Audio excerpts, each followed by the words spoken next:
Hello, and welcome to this month's trauma series. My name is Dr. Anthony Inglese. I'm a chiropractic neurologist and also the clinical director for the Brooks Clinic. This month's topic is spinal stenosis, its definition, and implications in traumatic events. So the definition of spinal stenosis is constriction or narrowing of a passageway or opening. Here to the right is a picture of the spine. Here are the vertebral bodies, intervertebral discs. This is the back of the spine. This is the spinal canal. This is normal caliber of the spinal canal. As you can see, as we go down, it constricts. So this region here is what spinal stenosis looks like. So on this slide here, we have an image of a cervical MRI. This is the back of the spine. This is the front of the spine. These numbered bones here are the vertebral bodies. The darker spots in between are the intervertebral discs. This is the spinal canal. This is the spinal cord. This white is the CSF fluid, or the cerebral spinal fluid. And then you have some protrusions back into the spinal canal here, and this patient has some disc pathology. As you can see up here, you have white on both sides, and as we get lower, you don't really see white very well on both sides, so there's some constriction or narrowing of that spinal canal due to the disc pathology. You can see white again here and here, and then you do not see white in front or in back of the spinal cord at this level due to that disc pathology causing a spinal stenosis at this region here.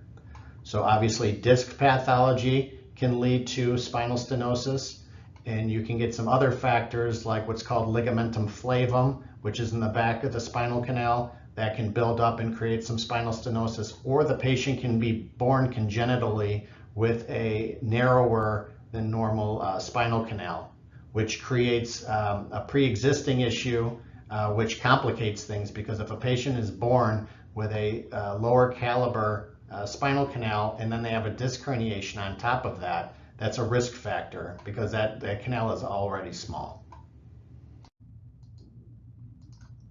This slide here shows a normal caliber spinal canal compared to a congenitally or the patient was born with a more narrow spinal canal.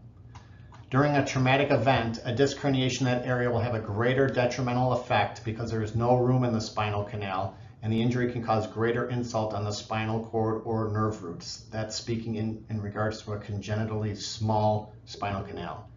In this instance, a congenital problem has predisposed the client to greater bodily damage with less trauma. When evaluating causality and bodily injury, spinal stenosis in the cervical spine focuses on the spinal cord. And remember that the lumbar spinal stenosis affects the nerve roots, as there is no spinal cord in the lumbar spine. The spinal cord ends about L1 or L2. You can see that if you have a disc herniation that protrudes backwards into this spinal canal, there's enough room or space in here that herniation is not necessarily always going to compress the contents that are in here. This one is already narrowed and has very little extra room in there, let alone you have a protruding disc in there, which will occupy even more space and put pressure on those nerve structures. So this slide here shows what's called foraminal stenosis, which the foramen or the neurocanals are where the nerves exit out of the spine to go out into the arms, legs, or between the ribs and the thoracic spine. This is central canal, so this is where you'd have your typical spinal stenosis, and if there's narrowing where the nerves exits, that is called foraminal stenosis. Let's review what the literature says about spinal stenosis and trauma. A transient compression of the spinal cord due to a congenitally narrowed spinal canal that appears normal on MRI, but has damaged the cord nonetheless. This is called neuropraxia and creates the same feeling as one would get when your hand or foot goes to sleep. In a recent article by Clark et al. Defines and explains cord neuropraxia. The author states cervical cord neuropraxia is defined as transient neurological deficit following cervical spinal cord trauma. They continue by saying the mechanism of injury is typically hyperextension, but cervical cord neuropraxia can occur after hyperflexion as well as axial loading, which is straight down on the spine as well. They finally state in adults, a stenotic canal or narrowed spinal canal will predispose patients to cervical cord injury at the level of stenosis following extension, flexion, or axial loading injury. Therefore, surgery should be considered for a focal lesion causing cord compression. So why is it so important to know about spinal or foraminal stenosis in regards to trauma cases? Well, spinal stenosis can occur in the central or lateral canals and can predispose the nerve structures to injury with less trauma.